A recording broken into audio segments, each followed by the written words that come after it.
Pues bien, buenas tardes. Damos pie ya a la última mesa redonda en la que tocaremos temas que ya se han ido saliendo a lo largo de la jornada y que viene siendo sobre cómo interfiere el ingreso mínimo vital en otras políticas, y para eso tenemos aquí a tres personas, a tres mujeres que tienen una amplia experiencia en tres pilares básicos, ¿no?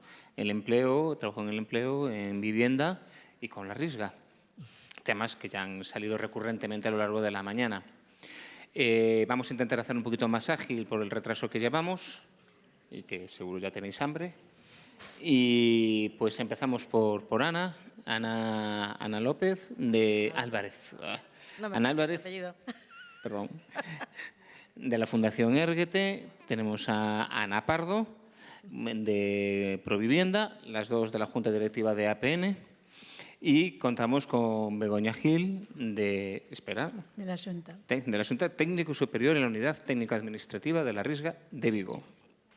Bueno, pues empezamos por empleo. La pregunta es que parece que existe un debate interesado, ¿no?, sobre la interferencia que tienen las rentas mínimas en la posibilidad de acceder a un empleo digno y de calidad. Bueno, ¿cuál es esta realidad y cuál debe ser la relación que existe entre las garantías de ingresos y las políticas de inserción sociolaboral? Bueno, la ventaja de hablar así en último lugar es que ya las personas que intervinieron antes dijeron muchas cosas en relación al empleo, ¿no?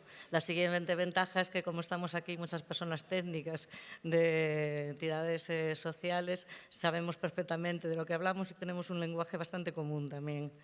En general, la opinión que hay fuera de nuestro ámbito, que contamos con la experiencia de conocer la realidad de las personas con las que trabajamos, la opinión que hay fuera, ya se nombró, creo, 3 veces, me pareció contar esta mañana la palabra paguita, para referirse a las rentas mínimas y a otro tipo de prestaciones. Y en realidad hay como una corriente de opinión de que cuando una persona percibe una renta mínima o una prestación, pues hay como un riesgo de falta de intención de encontrar trabajo, ¿no? Porque puede pasar que, como ya tiene ese ingreso, puede pasar, digo, lo que piensa alguna gente, ¿eh? No es mi opinión. Puede pasar que, como ya tiene ese ingreso mensual, pues no tiene interés en encontrar un empleo, o bien que tenga interés en encontrar un empleo, pero en la economía sumergida, porque eso no le impide que esa prestación la siga recibiendo o se le baje o se le reduzca.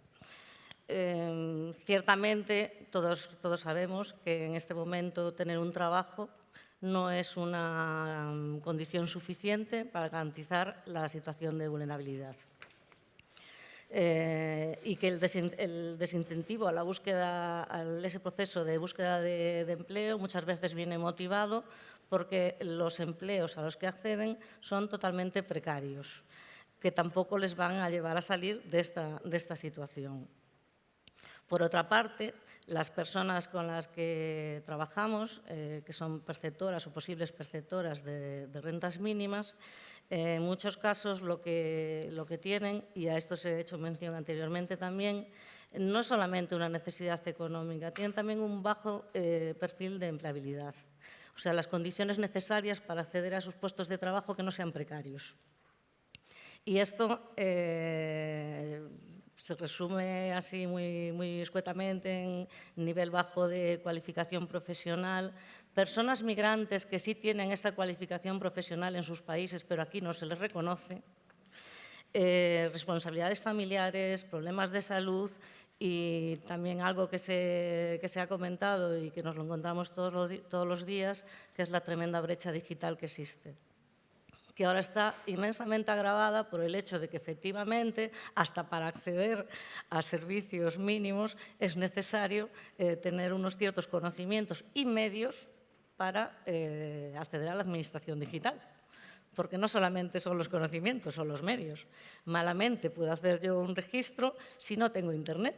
o si no tengo un teléfono móvil que me permita ese acceso a Internet y que tenga la facilidad de utilizarlo en el momento en que lo necesito. No solamente cuando puedo acceder a una wifi de la entidad a la que voy a asistir o de un espacio público, sino en mi casa, por ejemplo. ¿Qué pasa con estas situaciones? Que efectivamente es mucho más difícil ese acceso al mercado laboral. De todas formas, insisto en que tener trabajo no implica poder salir de esta situación de pobreza. De hecho, 1 de cada 3 personas que viven en la pobreza tiene un trabajo. O sea que hasta ahí. ¿Qué pasa cuando intentamos incorporarnos al mercado laboral con este perfil de baja empleabilidad, con pocas competencias personales, habilidades de comunicación, que vienen dadas por este entorno en el que vivimos? Pues que finalmente vamos a acabar en estos trabajos que son precarios, que no tienen un salario digno, que no es un trabajo decente, lo que se conoce como tal. ¿Por qué algunas personas deciden trabajar en economía sumergida? A veces no es que lo decidan, es que no tienen otra opción directamente, porque si no tengo papeles, pues no puedo acceder a un contrato de trabajo. O si estoy percibiendo esta prestación y encuentro un trabajo y después resulta que pierdo el trabajo y tardo 8 meses en volver a percibirla, pues en esos 8 meses me encuentro con un problema mayor del que tenía antes de empezar a trabajar. El otro día comentaban, ayer, cuando tuvimos el encuentro con Badora do Pobo, contaba una participante de una entidad social su situación tal cual, ¿no? Pues yo estaba con un problema de subsistencia, encontré un trabajo, perdí la prestación, tardé no sé cuántos meses en volver a recuperarla y me encontré con que me habían desahuciado porque no pude pagar el alquiler. O sea que al final ese empleo me llevó a una situación mucho peor de pobreza. ¿Y por qué a veces es inevitable ese trabajo precario y ese trabajo en economía sumergida? Porque necesitamos soluciones inmediatas. O sea, si yo sí tengo que comer este mes. No me vale iniciar un itinerario que me están contando que es fantástico, un itinerario de inserción, que me van a acompañar, que me van a orientar, que tengo que formarme. Todo eso está muy bien, pero ¿cómo pago las facturas a final de mes? ¿Cómo pago el alquiler? ¿Cómo pago la luz? ¿Cómo pago el teléfono? ¿Cómo llevo la comida todos los días a casa? Y por eso mismo es evidente que es tan importante poder acceder a estas rentas para buscar trabajo. O sea, cuando la gente dice que si cobras una prestación no buscas trabajo, no es verdad. Es que si no la cobras es muy difícil que lo busques y que encuentres un trabajo digno y que te pueda sacar de esta situación de pobreza. Me hablabas también, Javier, de la relación que hay entre la garantía de ingresos y las políticas de inserción laboral. Es cierto que en estos últimos años se han ejecutado muchas políticas de inserción sociolaboral, aparte de ayudas en las prestaciones.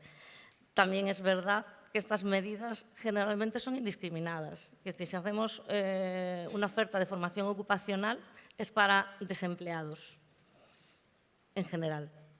¿Qué pasa con las personas que sí están desempleadas, pero además tienen otras cargas añadidas, como pues, responsabilidades familiares que no pueden compatibilizar? Lo dijo ahora Héctor con los cursos, por ejemplo, que es muy habitual. Tú tienes cursos de 5 horas que no corresponden ni con horarios escolares, ni con los comedores, ni con nada. No solo eso, si esos cursos de formación ocupacional habitualmente tienen aparejadas unas prácticas en empresas, menos todavía, ya os lo digo, se adaptan los horarios de las empresas, de las prácticas que van a hacer las empresas, que son tan necesarias para la incorporación laboral, menos se adaptan a las conciliación familiares, que eso es casi imposible. Porque en este país se sigue valorando y se sigue pensando siempre en el apoyo familiar y en muchos casos no existe. Ya las familias monomarentales ni lo pensamos. Y esto es las prestaciones. Es evidente que para hacer este tránsito del estado de exclusión hacia una situación de inclusión sociolaboral, para mí es evidente que esas prestaciones son necesarias. Necesarias y que son un derecho, además. Y entre otras cosas, y hablando de los itinerarios que están incluidos en la RISGA, también me gustaría decir que no lo tomes como un ataque, pero me gustaría decir que a veces, y yo entiendo que es por falta de tiempo de las trabajadoras sociales, y las entiendo, porque sé el volumen de trabajo que tienen, pero es cierto que a veces sus itinerarios no son tan personalizados como deberían. Es decir, no puede ser que a todo el mundo se le indique que tiene que sacar la ESO, porque a lo mejor no es el momento o no es la situación para irse a unas clases durante no sé cuántos meses para sacar un certificado que es difícil de sacar. Que es difícil de sacar. A lo mejor pues con unas competencias clave pueden acceder antes a un curso de formación ocupacional que le va a ser más útil, a veces. Otras veces ni eso, dependiendo de los casos. Entonces, creo que estas políticas activas de empleo están muy bien, evidentemente, pero deberían discriminar más al colectivo al que se dirigen, porque la generalidad es complicada después de hacer. Ahí entraría también, claro, ese programa integrado de empleo que me mencionaba antes Xose, pero ahí no voy a entrar porque creo que hay una jornada en noviembre en la que vamos a hablar exclusivamente de él. Y yo creo que, no sé, poco más puedo decir del tema. Pues muchas gracias. Poquito a poquito. Pasamos a la siguiente pata de la mesa, que es vivienda, que llevamos, de hecho, en EAPN mucho tiempo insistiendo en la inmensa problemática asociada al acceso a la vivienda, a una vivienda de calidad y salubre. Entonces, teniendo en cuenta estas dificultades y de gran parte de la población para acceder a la vivienda digna, pues, ¿cuál es la interferencia del ingreso mínimo vital en la RISGA en la consecución de estos derechos? ¿Y cómo debe funcionar en este sentido, claro? Vale, yo creo que Héctor ya nos dejó abierta una puerta a mí y a Ana, ¿no? cuando presentó el proyecto FIND, pero creo que si os pregunto a cualquiera de vosotras o de vosotros que estáis acompañando en el día a día a personas en situación de vulnerabilidad, cuál es una de las principales dificultades que os estáis encontrando en ese proceso de acompañamiento, pues si os pido levantar la mano, queda así como un poco de patio de colegio, pero seguro que si ahí digo en relación a vivienda, pues creo que posiblemente todas y todos levantaríais la mano, ¿no? Esta es la realidad que estamos viviendo constantemente a la hora de intentar que las personas que se encuentran en una situación vulnerable puedan dar un paso hacia adelante. Cuando llegué esta mañana, ¿no?, me fijaba en el logo, ¿no?, Ninguén sin o mínimo. Bueno, me parece que seguramente no es algo aleatorio, o igual sí, no lo sé, pero me parece, cuando menos, que la vivienda aparezca en ese primer punto, pues tiene bastante que decir. Podemos darle muchas vueltas, y yo creo que esto nos puede dar para otro debate, y a lo mejor para un contexto más distendido que este, que es, al final, qué es lo más importante, dónde tenemos que priorizar. Claro, las personas necesitan tener unos ingresos mínimos, necesitan un empleo. Yo es verdad que a lo mejor, como me toca muy directamente, porque desde Provivienda pues es lo que hacemos en nuestro día a día, pero viniendo, o sea, mi experiencia profesional como trabajadora social, acompañando y trabajando en recursos de emergencia a personas en situación de calle, algo que me quedó muy claro es que la vivienda es un punto de inicio. Es desde donde tú vas a poder construir todo tu proyecto vital. De nuevo, algo que me llamaba un poco la atención cuando llegaba, ¿no? Ninguén sen o mínimo, pero hablar de mínimos y hablar de viviendas es como hablar de contradicciones puras, porque Héctor decías 350 euros, dime dónde. Me vale, te lo compro.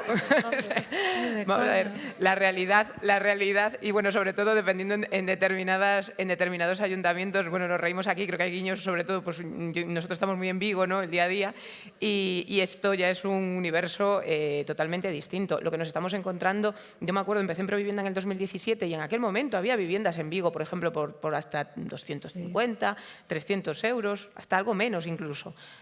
No estamos hablando de tanto tiempo, no han pasado ni 7 años, es verdad que yo ya voy más mayor, esto se nota, pero sí que es verdad que ahora mismo lo único que escuchas cuando vas a buscar una vivienda son, vamos, con suerte 550, 650, 700 y de ahí para arriba. Yo hace poco me llamaba un propietario y alguien con quien trabajamos bastante, es verdad que una vivienda amplia, en una buena zona, bueno, facilitadora para ir a todos los servicios, pero me dice, no, es que 1.000 euros. Claro, o sea, y mira que es el día a día, pero me cuesta entender que no tengamos la lógica, coherencia, y no me quiero ir del tema porque es un riesgo que corro, la lógica, coherencia de decir, ¿cómo podemos pedir por una vivienda lo mismo que con suerte tenemos como un salario mínimo? ¿No? O sea, esto está abocado a algo y creo que lo tenemos claro. Yo soy de letras, pero yo creo que esto lleva 2 y 2 y son 4. Entonces, volviendo un poco a la realidad de los ingresos, ¿qué ocurre? Pues vale, ingreso mínimo vital, RISGA. Sí, pues que tenemos una realidad, es que ahora mismo el aporte que tienen que hacer la mayor parte de las personas que acompañamos para sostener y mantener su vivienda es que ya no llega. Se comería el 100% de esas prestaciones. Claro, cuando hablábamos un poco aquí de cómo planteaban, que lo hablaba pues bueno, Carlos, o sea, creo que salió en la mesa anterior, cómo se va a articular este sistema, obviamente yo creo que debe ir hacia una complementariedad, ¿no? Lo estamos viendo, por ejemplo, en los casos que acompañamos ahora mismo, que realmente solo estamos pudiendo, y es algo muy frustrante para el día a día de mis compañeras, de que están ahí en primera línea, yo también un poquito, de vez en cuando puedo, pero que las personas realmente ya les tienes que decir que no les podemos ayudar. O tenemos que conformarnos de alguna manera con que estén en una pensión o en un hostal sabiendo que no son las condiciones adecuadas. O incluso sabemos que están alojadas en infraviviendas que se sostienen a través de ayudas de emergencia municipal que parten de dinero público que son los servicios sociales, ¿no? Pero por otro lado tampoco podemos meter mucha presión ahí. ¿Por qué? Pues porque no hay otra alternativa. Y si no hay otra alternativa, pues ¿qué hacemos? De nuevo corro el riesgo de meterme en otra temática que obviamente que son los problemas que existen a nivel de vivienda. Pero lo que sí que tenemos claro es que ahora mismo el coste de la vivienda, la ausencia de recursos de parque de vivienda social, de otro tipo de alternativas en casi todos los ayuntamientos de Galicia nos genera que las personas que están en una situación vulnerable se vean en una situación cada vez más abocada. Pues espero que no lleguemos a ver a esos albergues para coches en los cuales las personas se tienen que alojar. Quiero pensar que no vamos a llegar ahí. Pero sí que es esta una realidad, es decir, cada vez nos estamos encontrando pues, más personas que sí, que a lo mejor aprovechan una caravana o que pues, con un espacio que se ha quedado allí en un galpón de alguna, bueno, en malas condiciones, pues es en lo que se van adaptando porque no hay otra opción. Y con ello también cabe decir que en muchos casos familias con menores. Vale. Bien, entonces, ¿por qué apostamos desde Provivienda y que creemos que esto es fundamental y que ha funcionado? Pues sí que, por ejemplo, estamos consiguiendo que familias perceptoras pues del ingreso mínimo vital o de una RISGA que tienen otro complemento, y también es verdad que estoy muy de acuerdo que tanto bono, yo ya no sé muy bien qué hay que tramitar a día de hoy porque me pierdo, pero sí que vienen, bueno, pues que han tenido el bono joven de alquiler, que han tenido el bono de alquiler social, que vienen pues, bueno, de un desahucio o de una situación de violencia, o que realmente pueden adquirir una prestación específica para complementar el coste del alquiler, digamos que de alguna manera pueden volver a, yo no soy muy futbolera, pero al partido, ¿no? Pueden volver a competir dentro de la realidad en la que nos estamos encontrando.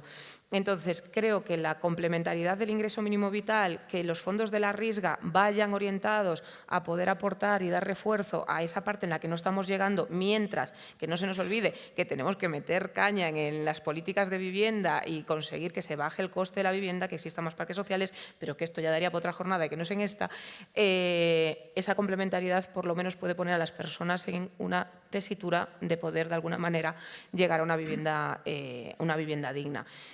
Muy importante también, y no sé cómo voy en tiempo, pero voy a intentar acotar, muy importante también, existe un fuerte estigma en el mercado inmobiliario privado con las personas perceptoras de rentas mínimas o de ayudas. Cierto. Y hay una base de realidad que yo entiendo y que además yo creo que quien me conoce sabe que no soy de buscar culpables, sino de intentar implementar soluciones, y es que, claro, si tenemos prestaciones orientadas al pago de una vivienda, todos sabemos que la vivienda se rige por la Ley de Arrendamiento Urbano, que marca que entre el 1 y el 7 el propietario tiene que cobrar sus ingresos. Pero después tenemos prestaciones que se ingresan el 15, el 20, el 25, a 3 meses vista, dependiendo de cuándo cuadra. Pues obviamente lo que estamos haciendo es reafirmar un estigma ya existente. No te voy a alquilar a ti porque no tengo ni idea si me vas a pagar. Pero ya cuando de base deberíamos entender, o por lo menos yo lo entiendo así, que si una persona viene acompañada de una prestación pública, que vamos, que si el sistema de prestaciones se va al tacho, ¿en qué contexto nos estamos manejando? no es una garantía y no es seguro, y ahí tenemos que revisarnos que de poco sirve incorporar medidas o sacar ayudas si no las hacemos ágiles, efectivas y que den respuesta cuando hacen falta. Porque es que si no, lo que estamos generando es que personas con prestaciones y con ayudas realmente se vean de nuevo con una pérdida de vivienda que les ha costado un montón conseguir y no tienen ninguna responsabilidad, pero de nuevo se ven siendo los culpables. Creo que hasta aquí. Muchas gracias.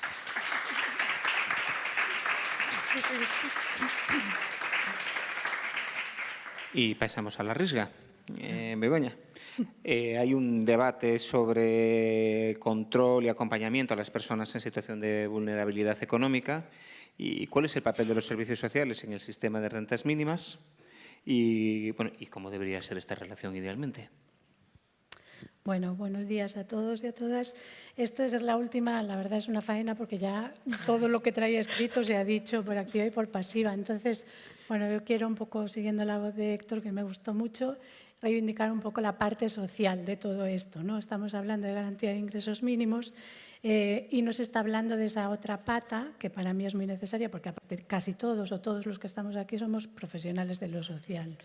Bueno, yo llevo como más de 30 años, no sé, 1000 años tramitando Risga. Yo empecé con la Risga en el año 91, estoy aburrida de tramitar Risga, he pasado por las sucesivas modificaciones de ley, no todas eficaces ni todas lo suficientemente eficaces para cubrir según qué cosas, y cuando supe en el año 2020 que de repente se implantaba el IMV me puse muy contenta, dije guay, ya estamos, vamos a homologar por arriba todas las prestaciones, los ingresos mínimos y yo me voy a quedar sin trabajo, fenómeno, me voy a dedicar a hacer cosas que me gustan, ¿no? Escribir, por ejemplo, que es mi última afición. Bueno, pues tantos años en servicios sociales y no acerté ni una.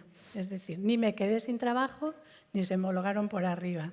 La primera dificultad que tenemos en Galicia, que esto no se ha dicho, porque bueno, a los políticos tampoco les interesa mucho decirlo, es que la Risga es incompatible con el ingreso mínimo. No es complementaria, es incompatible. O cobras uno o cobras el otro. ¿Vale? Esto no se ha dicho. La segunda cosa que yo creo que habría que poner en cuestión muy seriamente, porque nadie se cuestiona ahora mismo los requisitos del IMV, que está muy bien, ¿no?, que se haya implantado, pero hay requisitos muy cuestionables, como por ejemplo el tema de la inmediatez. Es decir, si los ingresos que se valoran son los ingresos por renta del año anterior, una persona en situación de vulnerabilidad económica, que a mí es un concepto que no me gusta, deberíamos hablar de vulnerabilidad social, no económica, una persona que hoy se queda sin trabajo, pero que el año pasado ha tenido rentas de trabajo en Hacienda, no tiene derecho al IMV. Se ve obligado a solicitar la renta autonómica, que en principio ni es rápida ni es eficaz, me podéis decir todo lo que queráis, que yo también lo sé, pero es más inmediata en ese sentido.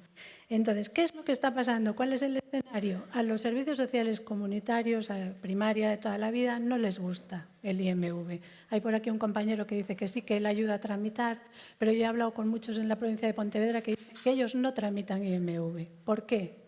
Bueno, primero, las dificultades de la tramitación, ya se ha hablado aquí, son complicadísimas, no, hay solo una valoración económica, los trabajadores sociales no hacen valoración social. Lo de la vulnerabilidad económica lo digo y abro un melón aquí un poco feo, que es, ¿sabéis la familia esta que fallecieron 3 menores por un incendio en Vigo? Bueno, pues esa familia era perceptora del IMV. Duro, ¿no? Y de un IMV alto, superior a 1.000 euros. Es decir, a lo mejor no podemos hablar ahí de vulnerabilidad económica. Está claro que tenemos que hablar de vulnerabilidad social. Por eso yo quiero poner el foco en esto, ¿no? Sí. Nada, estamos aquí con los problemas técnicos de pilas.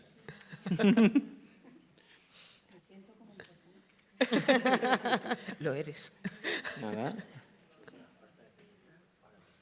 A ver, si puedes continuar. Vale. Bueno, eso, ese melón abierto que dejo ahí para vuestra consideración. ¿Qué es lo que dicen los servicios sociales comunitarios? Además que más o menos he hablado con compañeros para venir aquí y todos lo que me dicen es, no somos un banco. Nosotros no queremos que venga una persona y ayudarle a conseguir únicamente una prestación económica. Nosotros queremos hacerles un seguimiento. Es verdad que los proyectos de inserción o de integración que se llaman ahora muchas veces no son tan eficaces que queremos, pero también es verdad que gracias a ellos estamos teniendo un seguimiento y un control, aunque no nos guste la palabra, de las familias perceptoras de rentas mínimas. Por ejemplo, hay muchísimas quejas respecto pues a determinados grupos, determinadas comunidades, como pueden ser los gitanos, por ejemplo. Todos se han ido a IMV porque está incondicionado, no tiene ninguna obligación por ahora. Entonces, ¿qué está pasando, por ejemplo? Pues tema escolarización niñas gitanas, que habíamos conseguido, gracias a Risga, que se llegara al final de la escolarización obligatoria a los 16 años, estamos percibiendo un retroceso en eso porque las niñas se van, porque ya no tienen ningún tipo de obligación. Nos dicen, ¿situaciones puntuales de vulnerabilidad económica? Sí, las remedia el IMV, las puede remediar Risga también. Situaciones cronificadas, y no nos engañemos. Y no nos engañemos, hoy por hoy el 80% de los perceptores de rentas mínimas, tristemente, son situaciones cronificadas de pobreza, con las que hay que trabajar. Es decir, no vale darles solo una renta mínima, me da igual IMV que Risga, hay que hacerles un proyecto personalizado. Más personalizado, vale, que tenemos defectos, vale, pero hay que trabajar con ellos. Hay que trabajar con ellos. Y esto no es control. Esto es necesidad. Otro ejemplo que me contaba un compañero hace poco, tenía un programa precioso en el Concello de Porriño sobre refuerzo escolar para los niños gitanos. Niños, estamos hablando de niños. Se han ido todos. Se han ido al IMV, ya no tienen ningún tipo de obligación de seguimiento ni de control y se han ido todos de esos programas. Esto no se puede perder. Hay que legislar en ese sentido. Entonces, ¿cuál es ahora mismo el panorama? Los servicios sociales comunitarios no quieren tramitar IMV.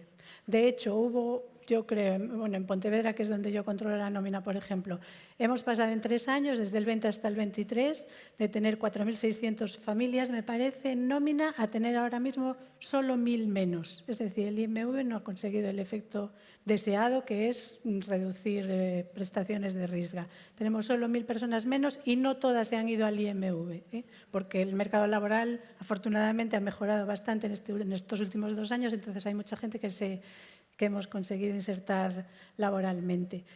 Primaria no quiere tramitar el IMV. ¿Por qué? Porque tenemos Risga, es mucho más inmediata, es más rápida, es lenta, lo sé, me lo podéis decir, pero es más inmediata que el IMV, es más segura y es más ágil. Es decir, una persona entra en Risga, cobra Risga, empieza a trabajar, se le suspende Risga, deja de trabajar, se le reanuda Risga, cubre situaciones. No todo lo rápido que quisiéramos, pero más rápido que el IMV. Porque en el IMV tú empiezas a trabajar hoy, estás cobrando IMV, sigues cobrándolo hasta final de año, el año que viene, cuando haces declaración de renta, te lo van a quitar y probablemente no tengas ni IMV ni trabajo. Esas son situaciones que no se pueden contemplar, ¿no? Entonces, bueno, ¿cuál es el desideratum? ¿Cuál sería la situación ideal?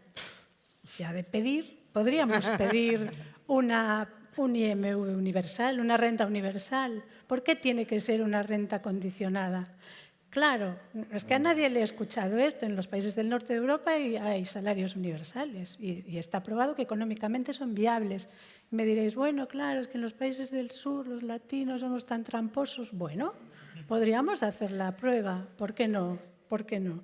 Ese sería el desideratum, pero bueno, a falta de eso, como ya sabemos que no va a poder ser, yo entendería una complementariedad, como decía mi jefe Arturo, que viene a ser gestionar, igual que se gestionan las PNCs, estaría genial, pero yo entendería que habría que modificar ambas prestaciones, habría que legislar, hacer el esfuerzo de legislar y modificar ambas prestaciones y conseguir algo que estamos pidiendo en los servicios sociales desde hace muchísimo tiempo, que es una tarjeta social. O sea, tendríamos que homologarnos a la sanidad. Tendríamos que tener en una base de datos maravillosa, y hoy tenemos los medios, una tarjeta social única, un expediente social único que nos permitiera a los profesionales decir, tú para IMV, tú para Risga, tú para nada. Tú, no sé, en fin, para Claro, es que es verdad. Y ahí tendríamos datos no solo de vulnerabilidad económica, sino también de vulnerabilidad social, temas de conciliación, temas de infancia. Yo no soy nada partidaria, alguien lo decía por ahí, Héctor, creo, de los bonos, de las ayudas puntuales, de las ayudas para alquiler. Tendríamos que conseguir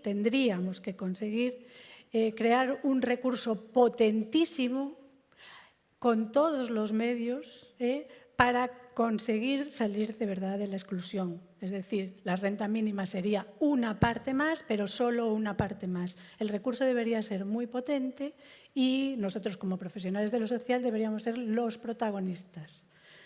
Ya sé que es una idea loca, pero bueno, yo ahí la dejo. Nada más.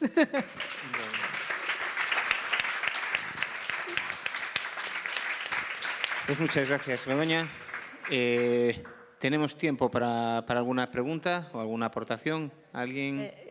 Yo solo quería decir una cosa al hilo de la renta universal, que también tenemos que tener claro, y las entidades que trabajamos en empleo lo sabemos, que hay personas que no van a encontrar un empleo, pero es que hay personas que no están en situación de encontrar un empleo. Cierto. Y tienen derecho a vivir, pero por sus circunstancias personales, de salud, familiares, por muchas cosas no van a trabajar y eso tenemos que tenerlo en cuenta. Entonces, de poco vale que los incluyamos una y otra vez en programas de empleo porque no van a salir de ahí. Y todos lo sabemos y hay muchas personas que tú ves aquel currículum y han pasado por el programa integrado de no sé dónde, por el programa de empleo del ayuntamiento, por el curso de no sé qué y dices, pero vamos a ver, ¿pero esta persona está en condiciones de trabajar?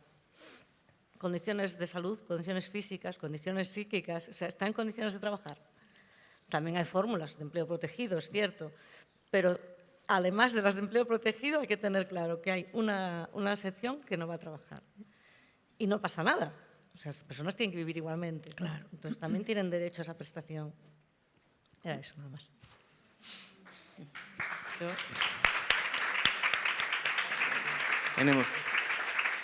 Tenemos una aportación. Non, é unha pregunta. Eu quería lle preguntar a Ana Pardo se ela considera que a aplicación práctica da Lei Nova de Vivenda ten posibilidades de cambiar a situación. Por suposto que sí.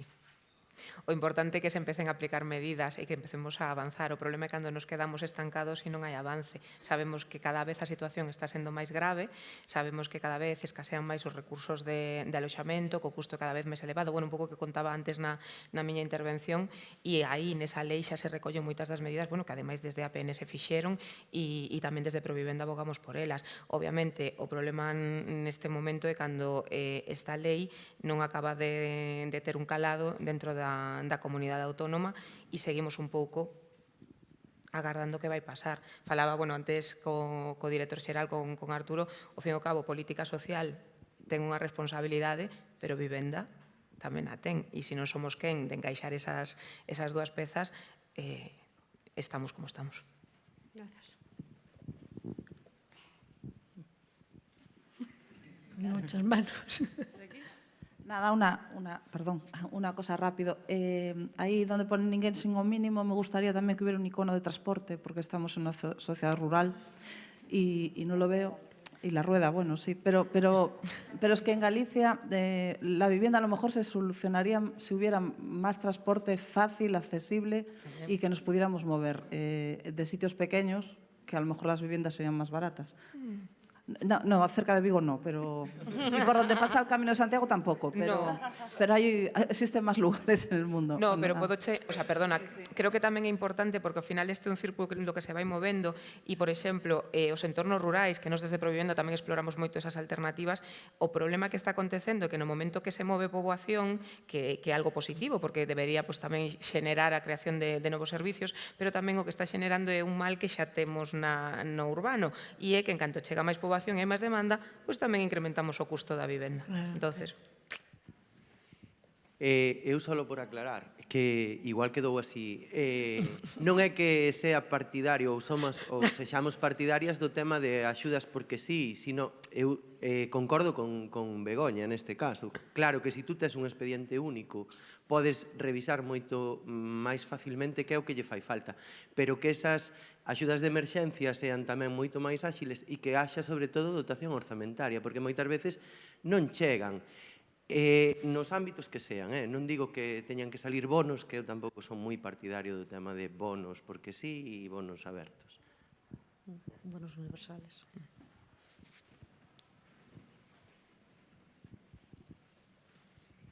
Hola, eu tamén quería aclarar que cando igual non me expliquei, quería dicir tantas cousas. Eu considero que o tramo persoal e familiar da Risga ou a súa equivalencia que entendo que debía de sustituir, que é o ingreso mínimo vital, tal cual está configurado agora, ten que ser incondicional. Eu parto deso, os países europeos nos que eu me quero mirar como espello, que teñen un sistema de rendas mínimas, eso que falaba de garantir o dereito á supervivencia, eso non pode ser condicionado a nada. A partir de aí podemos empezar a meter condicións para percibir incentivos. E, bueno, ainda que é certo que creo que tamén debemos de buscar alternativas a modelo de intervención conductista, bueno, tamén é certo que ten a súa parte que funciona, non? E por esa parte temos moito que enriquecer, FAIN pode aportar, bueno, como proxecto, non? Moita visión de outros modelos de intervención non tan conductistas, pero, bueno, o incentivo dos complementos económicos é unha cuestión potente. Con respecto á lei de vivenda, eu quería disentir ampliamente, porque creo que é unha lei que, bueno, está moi ben establecer un dereito, pero estamos na mesma inercia de mala legislación desde o punto de vista de non acotar competencias, responsabilidades nin recursos. Ademais, para min, crea incertidume no mercado inmobiliario, e o mercado non é o enemigo. O mercado creo que está fora, que me coñece sabe que está que o meu compromiso co Servicios Sociais e coa loita contra a pobreza é firme. Pero os arrendadores precisan seguridade xurídica para arrendar. E esta lei non contribúe a iso. E iso é un obstáculo a longo prazo, porque as salidas están para mí no alugueiro social, na vivenda pública, efectivamente, na vivenda, pero nunca na adxudicación en propiedade. Ese paradigma creo que xa deu hasta onde deu. E esta lei, para min, ten moitos problemas por esa parte. E por outro lado, tamén quería dicir outra cosa, igual tamén é polémica, pero bueno, para eso estamos, para intercambiar ideas, que eu creo que as prestacións económicas non van solucionar o problema da vivenda, tampouco. Eu xa vivín incrementos de prestacións ligadas á vivenda e o que fixo foi incrementar a inflación no prezo da vivenda, e máis en contornos urbáns, non sei tanto se no rural é o mesmo, pero por me refiro aos urbáns, bueno, pois apagar o lume con gasolina, e creo que necesitamos máis vivenda, non se fai nun día. En Vigo, ademais, vides un problema a maiores, que o plan de urbanismo está como está. Ese plan de urbanismo que, en teoría, se diría aprobado, tiña unha reserva de vivenda pública importante, pero non está disponible. Entón, este tipo de cousas, igual, é dicir, o contorno inmediato que vemos a veces condiciona a nosa visión, pero a min me parece que esta lei de vivenda non achega moito, e, ademais, por outra banda, faise como co mesmo defecto que ingreso mínimo vital, ás costas de quen ten a competencia, que son as comunidades autónomas, sin consensuar nada, estamos outra vez no lío. Falábamos de que temos que complementarnos. Dependemos un dos outros. A interdependencia, ademais, no noso sistema constitucional todavía é maior, porque así está definido. Entón, se non respetamos as competencias, se non colaboramos, se non vemos que podemos facer cada un en colaboración co outro, é moi difícil que triunfen as legislacións. E isto, co IMV pásame unha maneira máis suavizada, pero coa lei de vivenda penso que é moito máis forte. De feito, xa hai un recurso de inconstitucionalidade presentado pola Comunidade Autónoma. Eu quería facer... Bueno, hai cousas que podemos valorar. Eu quería facer un aporte cando te escoitaba, Begoña, porque sí que, e non sei se he compartido ou non, e falo como traballadora social e desde a intervención social directa. Eu entendo que hai unha parte vinculada da intervención e dos servicios sociais vinculada ca xestión e ca tramitación de prestacións, pero tamén me pregunto se as persoas deixan de asistir ou deixan de estar, en que momento perdimos a vinculación na parte de ser un recurso de apoio, de acompañamento. e nos pasamos a ser simplemente tamén por outro lado, non uns meros tramitadores, non? Entonces, creo que tamén poñer o foco como en culpabilizar a persoas, non? Que no momento que buscan unha alternativa de medios que non teñen que xustificar nada, pois me parece lícito, porque creo que en algúns momentos tamén obrigamos as persoas a ter que xustificar casi o aire que respiran, e iso vivir así, pois eu creo que non é digno nin axeitado, e creo que quizáis temos que revisar máis, e creo que é algo que incluso as compañeras dos servicios sociais comunitarios básicos agradecerían, poder ser porta de entrada, poder ser quen fan un diagnóstico inicial e poder facer un traballo complementario entre os servicios sociais e o terceiro sector, que creo que como todos abogaríamos por poder traballar.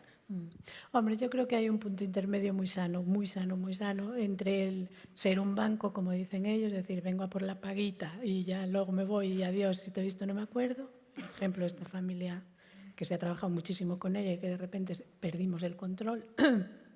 No sé si hay alguien aquí que ha trabajado con ellos, pero esta familia gitana, digo, la del incendio de Vigo. Hay un punto medio muy sano entre ese control excesivo, que efectivamente hay profesionales que lo ejercen y bien que lo sentimos, y la desprotección total. Es decir, yo creo que no es control, es trabajo social. ¿Vale? Yo qué sé, hacer un programa de refuerzo escolar para niños gitanos no es control. Si lo sometes a una prestación, pero esos niños van a salir beneficiados. Es decir, hay un punto medio muy sano, entiendo yo. El IMV por el IMV, solo, en muchos casos estamos hablando de población cronificada, no de situaciones puntuales de vulnerabilidad económica. Estamos hablando de población que necesita de los servicios sociales. Yo así lo veo. Sí. Tenemos unha aportación. Sí, aproveito tamén que como que sinto que se está falando, non?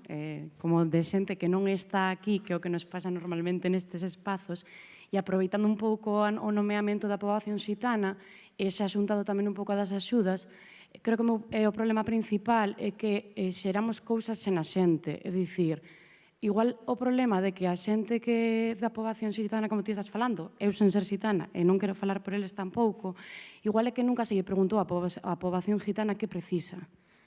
É dicir, igual se non está funcionando algo é porque non sabemos que é o que precisan e que é o que a súa comunidade precisa para ter un benestar. E iso creo que pecamos moito diso. E xuntado a isto tamén vou meter que sinto que non están nin en palabra todas as persoas que están en situación irregular. Cando falamos deste tipo de axudas, ninguna é para as persoas en situación irregular. É unha poboación moi alta a nivel porcentaxe que temos agora e moitísimos nenos e nenas, tanto que falamos de infancia. Xunto con isto tamén, e creo que tamén nos temos que revisar todas as persoas que estamos aquí do tipo de servizo que damos e tamén temos moitas cousas que desaprender. E estou moi preocupada porque últimamente chega moita xente a OFI con medo e incluso chorando polo trato que recibiron de servicios sociais. E iso é unha vergüenza, porque un espazo que tiña que ser seguro é un espazo de violencia. E isto preocúpame moito porque falamos de problemas macro, que eu non me vou meter aí porque non son quen, para eso estades vos, pero é un problema moi grande porque falamos de xente que non pide axudas e agora temos unha porcentaxe moi grande de xente que non pide axudas porque ten medo de que lle quiten os fillos, de que lle insinúen que ten que ir vivir a un albergue, que isto recente pasou esta semana, ou de que mesmo se senten máis controladas aínda do que xa estaban. Entón, cando falamos de control, por que só controlamos as perceptoras? Non controlamos as persoas que dan esas axudas que se están xestionando, a tipoloxía de servizos que estamos dando e, sobre todo, e remato para non enrollarme, porque me enrollo máis do que pensaba que me iba a enrollar, non falemos pola xente. Imos preguntar a xente que precisa e, cando saibamos o que precisan, imos xerar. E, por suposto, hai que facer tamén este tipo de cousas máis asistencialistas, porque a xente está morrendo de fame, basicamente, e vivindo na rúa. Pero, bueno, que coidado, tamén, por exemplo, cando falamos poboación xitana, ostra, é que non sabemos nada do que precisan, o sea, levamos anos e anos facendo cousas por e para, escolarización. Que precisan esas nenas? Por que xa non van á escola? Pois habrá mil razones, pero primeiro imos preguntar. Ou mesmo, ímolos meter tamén como axentes de cambio, non? Por que hai tan pouquiña xente xitana, por exemplo, que ten estudos superiores? Igual hai un problema macro e o problema non está na comunidade. E con isto.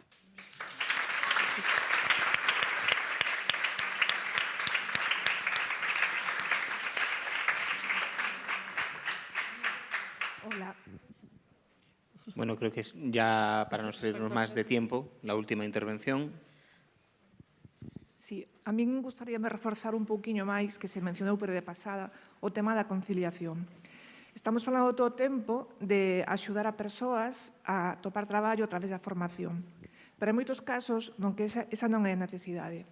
Eu represento as familias monoparentais galegas e non só que non estamos a topar que é un tipo de monoparentalidade que non provén dunha situación de exclusión social ou de problemática social, sino que veñen os problemas derivados da falta da imposibilidade de compatibilizar traballo e crianza. E isto leva a situacións en que mulleres perfectamente cualificadas, con formación, con capacidade para tomar un traballo, non poden traballar, entran en risco de pobreza por non poder desenvolver o seu traballo. Entón, eu penso que iso é algo que habría que ter en conta tamén. E cando chegan a servicios sociais, o que lles pasa é que non se lles fai nin caso, ti que faz aquí. O sea, non encaixan en ningún oco do sistema de protección.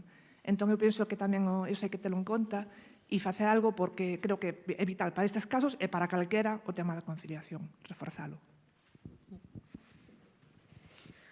Está claro, yo creo que eso es un poco lo que hablaba yo antes de las medidas de políticas activas de empleo, que efectivamente se hacen formaciones, se hace orientación, se hace información, pero en determinados momentos las personas que podrían entrar ahí, que además cumplen un perfil perfecto para estas medidas, no entran pues, por algo tan simple, entre comillas, como es la conciliación, por el tema de horarios, por ejemplo, que es algo que se podría adaptar. Un horario que coincida con horario escolar o que puedas estar en tal, pero no siempre se te permite por espacio de tiempo. Y también tenía que decir otra cosa antes que se me olvidó, pero lo voy a aprovechar ahora con el tema de las políticas activas, que muchas veces pasa que aparte de ser dirigidas a población en general, las entidades que ejecutan estas acciones tienen unos objetivos determinados y para cumplir esos objetivos, que normalmente son en un periodo de tiempo muy limitado, no permiten elaborar estos itinerarios personalizados, no permiten acompañar a las personas el tiempo necesario para poder suplir todos estos problemas o poder, por lo menos, intentar ayudarles en ellos. En algunas medidas están contempladas la conciliación y en otras no. Y aún así, las de conciliación son limitadas. Bueno, pues tenemos que dar por finalizado para pasar a la clausura, ¿no? Pues nada, muchísimas gracias a las tres. Gracias a ti.